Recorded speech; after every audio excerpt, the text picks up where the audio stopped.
My parents missed my 35th birthday to go to a concert by their favorite singer, then they begged to come to my house. I turned 35 last Tuesday. A quiet milestone, really. I wasn't expecting fireworks or parades, just something. A call, a message, maybe dinner with my parents like we used to do when birthdays still meant something. It had been a hard year. Nothing tragic, just the steady grind of life squeezing out the color, bills, stress at work, a few friendships fading into silence. Birthdays felt like a chance to pause, to gather something warm around you. That's what I wanted. Warmth. But what I got instead was silence. No call in the morning. No card. No stupid emoji-filled text from my mom. Just the buzz of the kettle in my empty kitchen and a rain-smudged view from my apartment window. I waited. Maybe they forgot the time zone difference. Maybe something came up. My parents live just 40 minutes outside the city. Not far, but far enough for excuses to feel believable. I texted them around noon. Hey, just making sure everything's okay.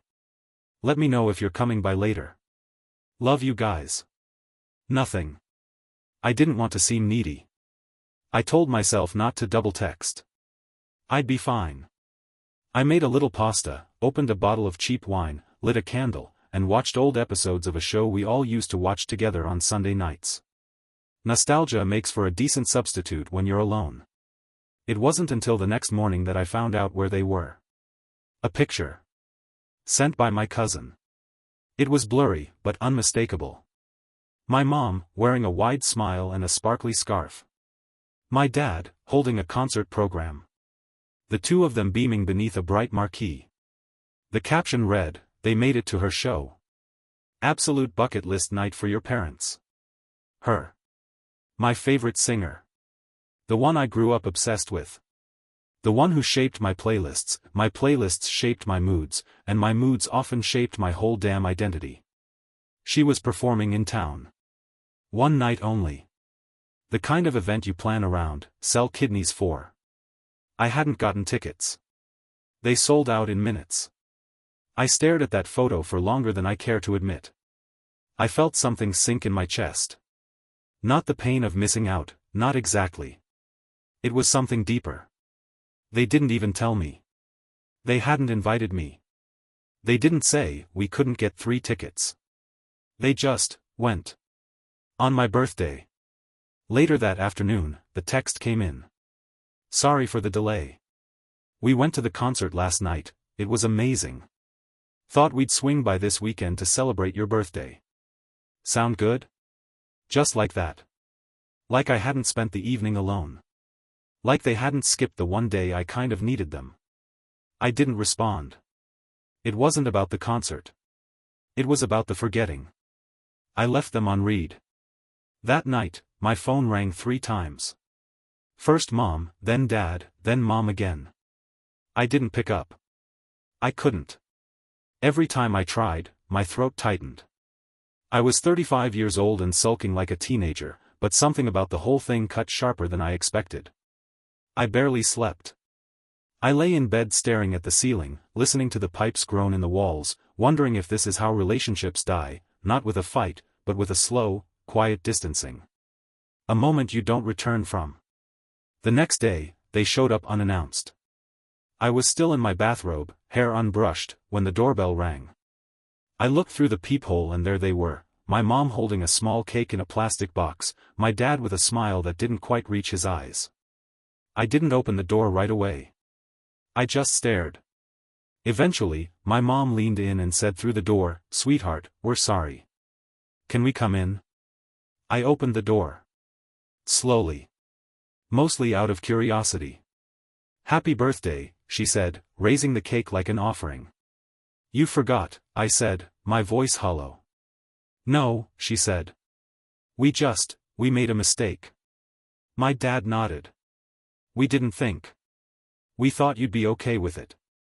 We thought we could celebrate later. But you didn't even tell me." They looked at each other. The silence between us filled the small hallway. "We know," my mom whispered. "And we're sorry." I let them in. I don't know why. I think part of me still hoped they'd explain it in a way that made it all make sense. That it wasn't personal. That it wasn't a reflection of how easy it had become for them to put me second. We sat in the kitchen. They brought coffee. The cake was too sweet. They tried to laugh about the concert, to pull me into their excitement. I smiled in the right places. I even asked what songs she played. But I felt like a guest in my own story. Like I was watching someone else's family try to make things better. And then something strange happened. As my dad reached into his coat pocket for his glasses, a piece of folded paper fell out.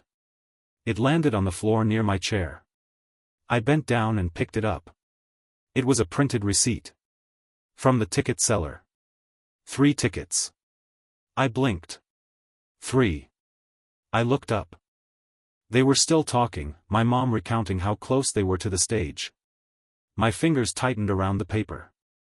Who was the 3rd ticket for? I asked. The words dropped into the room like a brick through glass. They both stopped talking. What? My mom said. I held up the receipt. 3 tickets. Who was the 3rd for? My dad's face paled slightly. My mom looked down at her hands. And suddenly, I knew. The silence that followed my question was the kind you could almost feel. It had mass, weight. It pushed against the walls of my kitchen. My dad looked like he wanted to speak, but his mouth stayed half open, frozen. My mom was still staring at her hands, her fingers twisting the edge of a napkin into shreds. I asked you something, I said, quieter now. The 3rd ticket, my mom said finally, her voice thin. It was for Aunt Carla. I blinked. My mom's sister? She lived out of state, didn't even like live music. She happened to be in town, my dad added quickly, as if patching a hole in the story. She wanted to see the city. We thought it would be a nice treat. I stared at them. You mean to tell me, on my birthday, you had an extra ticket, and you gave it to Aunt Carla? It wasn't like that, my mom said, reaching across the table. I pulled my hand away. Not to be cruel, it just happened. You didn't even ask me, I said. There weren't many tickets, Dad mumbled. We didn't want to get your hopes up. You got the hopes up of someone who lives in Ohio, I snapped. That one hit. My mom closed her eyes like the words had landed somewhere deep. My birthday wasn't the kind that usually got celebrated with grand gestures. But this wasn't about the gesture. This was about being forgotten. Worse, being replaced. I couldn't shake the image of them, laughing in that concert hall, while I sat home with leftovers and silence. We're trying to make it right, Mom said. Why? I asked. Because I found the receipt? She didn't answer. She didn't have to. The visit lasted another 10 awkward minutes. They left the cake behind, sitting on the counter like some strange monument to guilt. I didn't walk them to the door. I watched from the window as they got into the car, sat in silence for a moment, and then pulled away. I thought I'd feel better after confronting them. Instead, I felt hollow. Like the floor under my life had shifted a couple inches and would never quite settle again. That night, I couldn't sleep. I tried to distract myself, scrolled endlessly, opened and closed my music app a dozen times, hovered over that singer's new album but couldn't bring myself to hit play. At some point past midnight, I gave up and went for a walk. My neighborhood isn't unsafe, but at that hour it gets still. Streetlights buzz like dying insects. Everything feels a little off-kilter. It's peaceful, but not in a relaxing way. More like the world has paused and forgotten to start again. I found myself walking toward the park. The same one my parents used to take me to when I was little. I'd ride the tire swing, while they sat on a bench nearby with thermoses of coffee. Sometimes they'd talk. Other times, they'd just sit. I used to think that was what love looked like. Now, the park was empty. Except for someone on the bench. It was hard to tell in the dark, but it looked like a woman, long coat, head slightly bowed. She wasn't moving. I slowed down. Something about her posture, still and stiff, made my stomach twist. But I was too tired to be afraid. I just kept walking. Until I was maybe 10 feet from the bench. That's when she spoke. "You're not the one they picked," she said. I stopped. "What?" She turned her head slightly. I could barely see her face in the dim light, but her voice was clear. "They made a choice. Not out of love. Out of ease." I took a step back. "Do I know you?" She didn't answer. Instead, she said, "It'll happen again." A cold wind blew through the trees. I looked around, half expecting a camera crew to jump out. A prank. A hallucination. Anything that made this make sense. But there was nothing. "I'm going to walk away now," I said. "Good," she said, still seated. "But remember. When they knock again, you'll let them in. Because you're still waiting to be picked." I turned and walked. Fast. The words echoing behind me like footsteps that never touched the ground. When I got back home, I locked the door. Deadbolt, chain, everything. It felt ridiculous, but I did it anyway. I didn't sleep. Every time I closed my eyes, I heard her voice again. "You're still waiting to be picked." The next few days were uneventful, at least on the surface. I went to work. Avoided calls. Thought about sending a long message to my parents but couldn't find the right tone. Anger wouldn't help. Sadness made me sound childish. Humor felt forced. So I did nothing. But something had shifted. In me. Around me. Little things started to feel off. A song I hadn't played in years suddenly appeared at the top of my recently played list. One of hers. I figured it was a glitch. Then, the next morning, I found a concert wristband on my kitchen counter. Not mine. I hadn't been there. It had the date of the show. I live alone. I checked every drawer, thinking maybe it was something I'd picked up somewhere and forgot about. But no. This was recent. The plastic still smelled new. I started locking my door obsessively. Checking windows. Reviewing my security cam footage. I'd installed a cheap doorbell cam a few months ago. That's when I saw it. At 2:37 a.m. the previous night, the footage caught someone standing just outside my door. Just out of reach of the sensor light. Not moving. For 21 minutes. And then, and I swear this is true, the sound of humming. Low. Familiar. One of her songs. I watched the video again and again. 2:37 a.m. A figure just outside the frame of my doorbell cam. Standing still. No movement, just presence. And that humming, barely audible, but unmistakable. Her song. The one I used to fall asleep to in high school. The one I used to play in the car when I felt most alone. The one I imagined would play in the background if my life ever had a happy ending. I couldn't see the person's face. Just the faint outline of a shoulder, a sleeve, the edge of a scarf. Then, after exactly 21 minutes, they turned and walked out of frame. No knock. No words. I wanted to believe it was nothing. A coincidence. A neighbor? A drunk passerby? But I knew better. Something had shifted the moment I found that concert receipt. And the moment I saw that woman in the park, the one who knew things she shouldn't have, it stopped being about my birthday. It stopped being about my parents. This had become something else entirely. I sent a message to my mom that afternoon. Just one line. "Did you tell anyone I was upset about the concert?" The reply came quickly. "Of course not, honey." "Why? Is everything okay?" I didn't answer. That night, I played the song again. The same one I heard in the video. I thought if I confronted it, faced it down, maybe it would lose its power. I turned off the lights, sat on the couch, and let the music fill the apartment. At first, nothing. Just sound. Familiar notes. A voice I used to love. But then something changed. The track began to glitch, not in a digital way, but emotionally. The voice slowed down in places. Not pitch shifted, but dragged, like someone was pressing on it. Like it didn't want to be sung. The lyrics warped. Not the words themselves, the words were the same, but their meaning. The way they hit. I felt tears rise in my eyes, not from beauty, but from a strange, sour grief that didn't feel like mine. It was hers. Whoever she was. Whoever stood at my door. I turned off the song. Silence collapsed in around me. That's when I heard the knock. 3 soft taps. Not urgent, but confident. I stared at the door. No one should be here. Not this late. I waited. Another knock. Same rhythm. 3 taps. I approached slowly. My hands were shaking. When I looked through the peephole, no one was there. But then, a whisper. So close I could feel the breath against the wood. You didn't invite me either. I stumbled back, my chest heaving. Another knock. Not louder.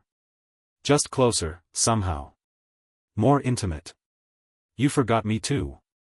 The whisper was wrong. Not angry. Not accusatory. It was disappointed. Like I'd made a promise once, long ago, and broken it without knowing. I didn't open the door. I didn't sleep that night. The next day, I drove to my parents' house.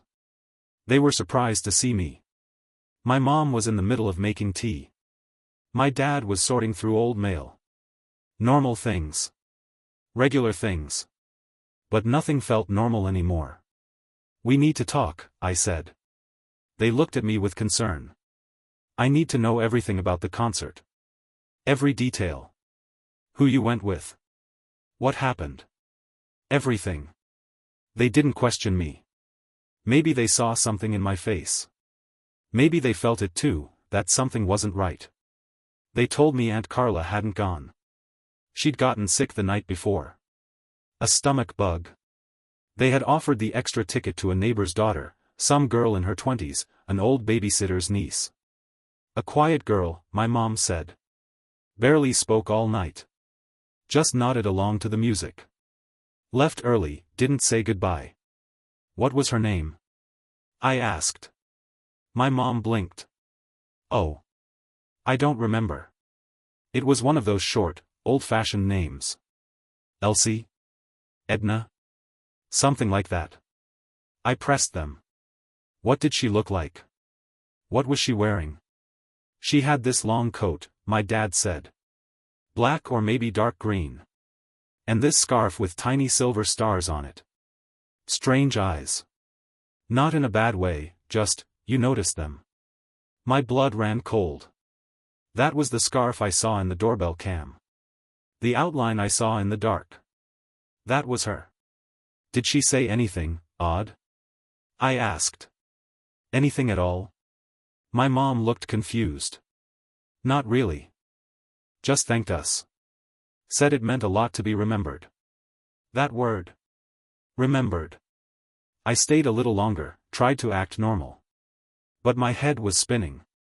By the time I left, the sun was starting to set, and the shadows on the trees looked too long for June.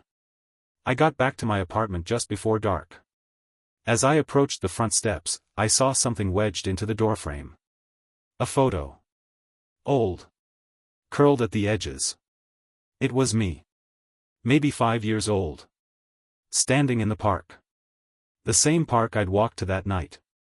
On the bench behind me were 2 figures. One was my mom. The other. I didn't recognize. A woman in a long coat. Head bowed. Hair covering her face. And around my wrist, just barely visible in the corner of the photo, a bracelet. Shiny. Silver stars. The same pattern as the scarf. I turned the photo over. On the back, in careful handwriting. You invited me once. And then forgot. I sat on my couch for a long time just staring at the photograph. That was me. No doubt about it. I remembered that striped jacket, the grass-stained jeans. I even remembered the tire swing. But not the woman on the bench. Not the silver star bracelet. Not her presence. And definitely not the feeling I had now, this unshakable sense that something had been there with me all along. Something waiting. The back of the photo haunted me. You invited me once. And then forgot. I didn't remember inviting anyone. Not her. Not then. I was a kid. But something about those words made my skin crawl. Not because they were threatening, they weren't. They sounded more like a broken promise. A quiet betrayal. And now, maybe she wanted something back. I placed the photo on the counter and backed away from it, suddenly uneasy about having it in the room. Then I remembered the concert bracelet. I'd left it in my drawer after finding it. I opened it to check. It was gone. Not misplaced, gone. I turned the drawer upside down. Nothing. But in its place, tucked neatly into the corner, was another small scrap of paper. This one said, "Would you pick me now, if you could?" That night, I couldn't stand being in the apartment. The walls felt too tight, the lights too dim. Every time I passed a mirror, I thought I saw someone else standing just behind me, never clear, never full on. Just a flicker. A hint. So I drove. Aimlessly. Into the night. Through neighborhoods I hadn't visited in years. Past old haunts. Past my old school. I thought about calling someone, an old friend, a therapist, anyone, but who would believe this? What would I even say? Someone I may have imagined as a child is now haunting my adulthood because my parents forgot my birthday. That's the kind of story that gets you polite nods and long silences. Eventually, I ended up at the old park again. I don't know why I kept going back there. Maybe I thought she'd be there again. Maybe I wanted her to be. Something about her, as terrifying as it all was, felt inevitable. Like a loose end from childhood that had finally found its way back to me. The park was empty. But the bench, the one I remembered, had something on it. A small, black music box. I approached slowly. Every instinct told me to leave it alone. To walk away and pretend none of this had happened. But I didn't. I sat down and opened the lid. No key. No crank. But as soon as it opened, the melody began to play, soft, tinkling notes. Off-key, but unmistakable. Her song again. The box wasn't wound. It wasn't digital. It just played. And inside the lid, carved in small, neat letters. "You were going to name me Melody." I gasped. I remembered now. Barely, just the edge of a memory. I had an imaginary friend when I was small. I hadn't thought of her in decades. My parents used to tease me gently about it. Said I'd talk to the air for hours. Said I made up stories, whole songs, dances. But I always insisted she was real. Melody. She was real to me. And I had promised her we'd always be together. But like all childhood things, she faded. Other friends came. School happened. I grew up. And she stayed behind. Or at least, she tried to. When I got home, the photo was gone. The counter was bare. But something else had changed. My apartment felt occupied. Not in a haunted way, not exactly. Just, shared. The air was warmer. A faint smell of jasmine, the one I used to associate with my mom's old perfume, filled the room. And from the hallway, the music box melody was playing again. I walked slowly to my bedroom.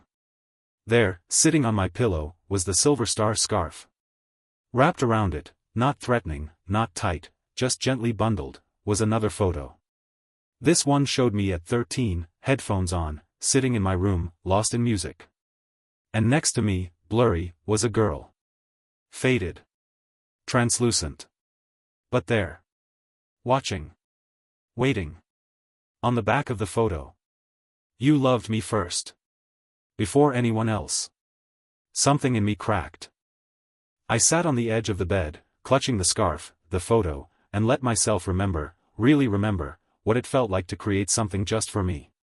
Someone who listened. Who sat with me when no one else understood. Who didn't need explaining. As a kid, I didn't know loneliness. I knew Melody.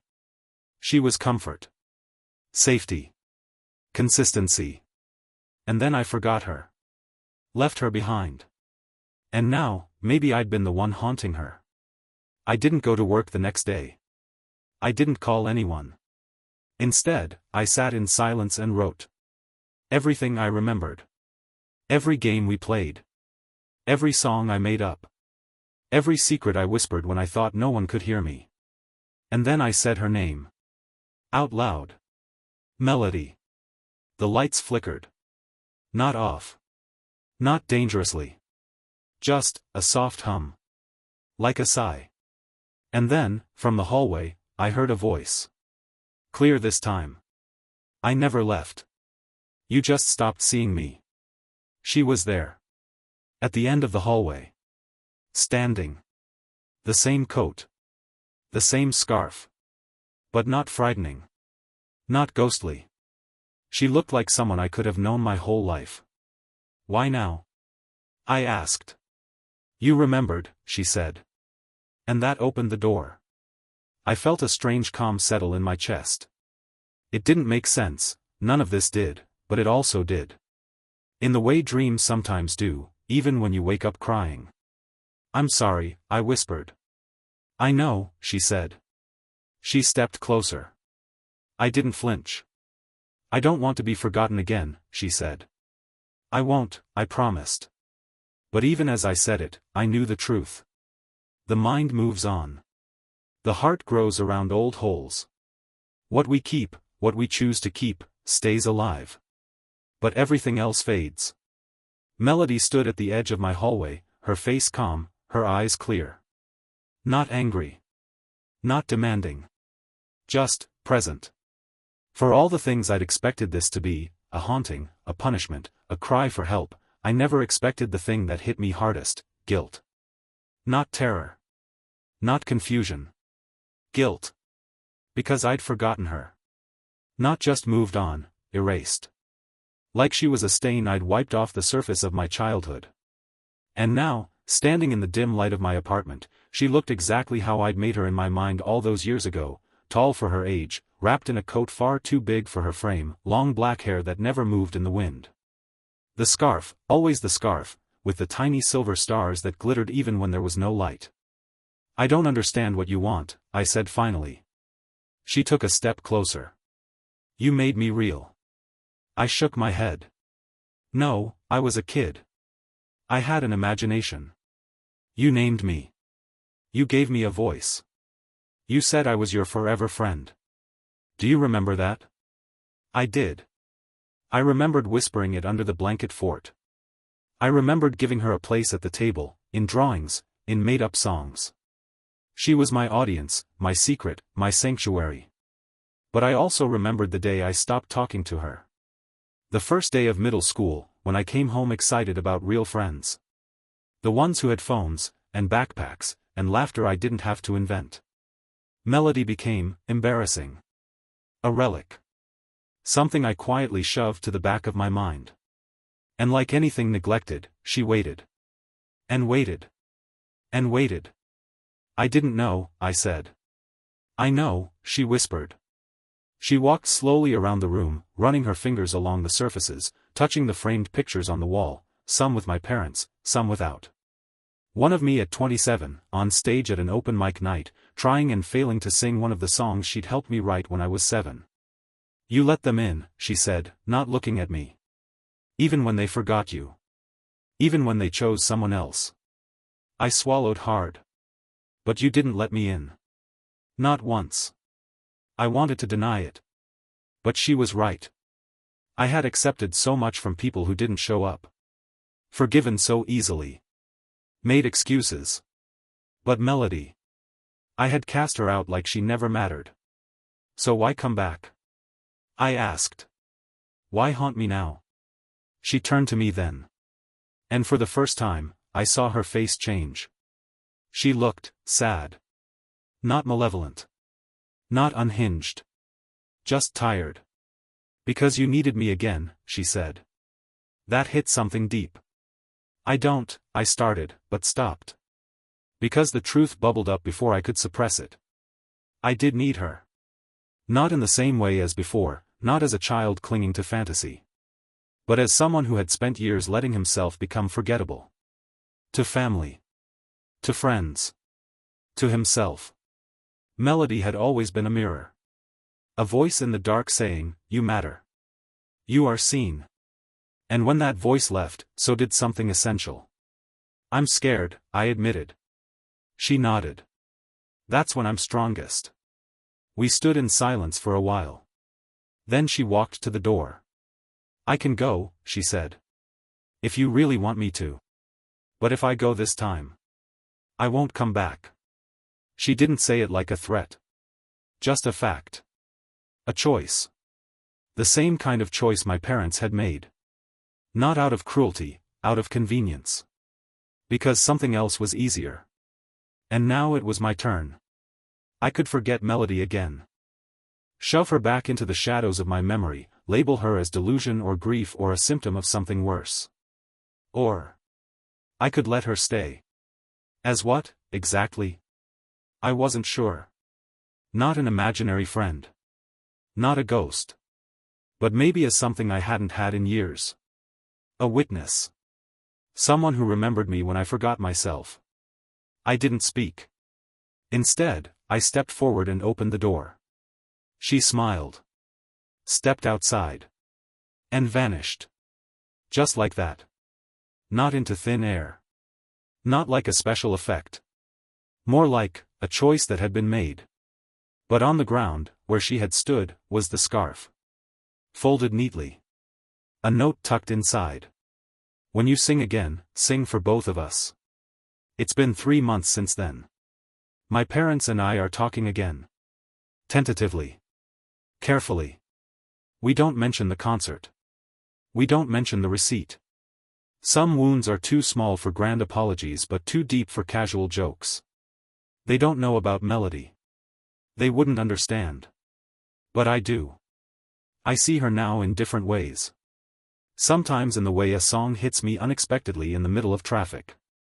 Sometimes in the dreams I barely remember, laughter from a swing, soft humming from the dark. And sometimes, when I'm sitting at the piano, trying to write something honest, I feel her standing just behind me. Not pushing. Not waiting. Just there. And on the days when the silence gets too loud, the kind of silence birthdays can bring, I hum that song again. The one she taught me. The one I forgot. Until now. Thank you all for watching the video, and see you soon.